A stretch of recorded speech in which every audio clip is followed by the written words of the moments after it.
Halo teman-teman, perkenalkan kami dari kelompok 3. Jadi di sini kami akan mereview buku yang berjudul Teori dan Hukum Konstitusi.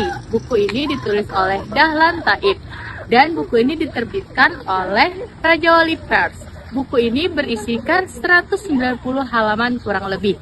Jadi secara singkatnya buku ini berisi tentang apa itu konstitusi dan bagaimana cara perkembangan konstitusi itu dalam ketatawarganegaraan. Mari kita simak penjelasan dari teman-teman yang lain. Kak, kamu bisa nggak sih jelasin ke mereka apa sih isi buku kita yang kita review itu?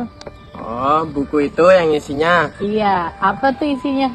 Nah, secara umum buku ini menjelaskan pengertian konstitusi menurut para ahli. Nah, sejarah perkembangan konstitusi, hubungan antara negara dan konstitusi, serta kedudukan Undang-Undang Dasar 1945 sebagai konstitusi Indonesia. Nah, selain itu, buku ini juga membahas perubahan atau amandemen Undang-Undang 1945. Nah, yang terjadi setelah reformasi.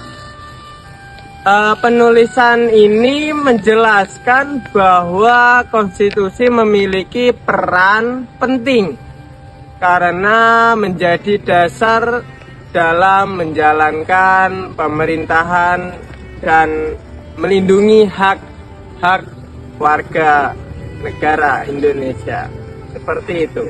Oke, terima kasih ya Kak untuk penjelasannya. Sama-sama. Kak, bisa lanjutin nggak sih penjelasan dari teman kita tadi?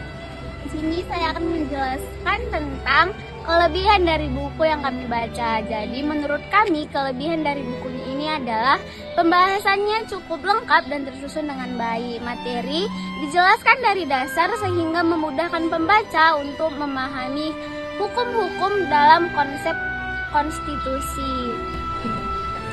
Kak, tadi kan udah dijelasin tuh tentang kelebihannya. Kakak bisa nggak sih lanjutin jelasin tentang kekurangannya? Oke, baik. Menurut kami, kekurangan dari buku ini terdapat beberapa hukum yang tidak dimengerti oleh beberapa pembaca yang tidak mengetahui tentang dasar ilmu hukum. Oleh karena itu, pembaca harus berkali-kali membaca agar dapat memahami isi dari buku itu. Hai Kak, jadi tadi kan kita udah dijelasin tuh sama teman-teman tentang kelebihan dan kekurangan tentang buku ini. Nah, menurut kakak, pendapat kakak gimana sih tentang buku ini? Nah, setelah membaca buku ini, kami memperoleh wawasan yang lebih mendalam mengenai peran penting konstitusi dalam kehidupan berbangsa dan bernegara. Kami juga semakin memahami fungsi Undang-Undang Dasar 1945 mengenai dasar hukum negara serta menjadikan konstitusi sebagai penyelenggaraan pemerintahan dan kehidupan kenegaraan. Nah, sebagai contoh dari buku ini yaitu adalah hak pendidikan yang kita rasakan saat ini, yang dimana itu adalah bentuk dari penerapan konstitusi. Undang-Undang Dasar 1945 telah menjamin semua warga negara berhak mendapatkan pendidikan yang layak. Selain itu, konstitusi juga berperan sebagai pedoman agar pemerintah tidak semena-mena terhadap hak-hak masyarakat. Terima kasih. Oke teman-teman, kita tadi udah dengerin kan dari isi, kekurangan, dan kelebihan dari buku ini. Dan juga pendapat-pendapat mereka nih, kita di sini bakal jelasin kesimpulan.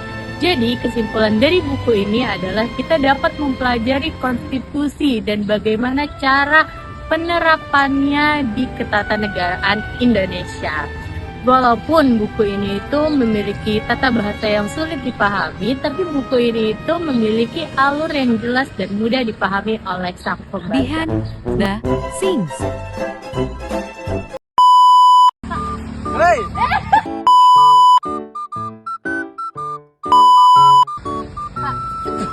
Belum.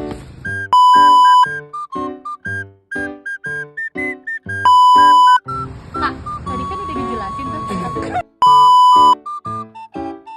Salah!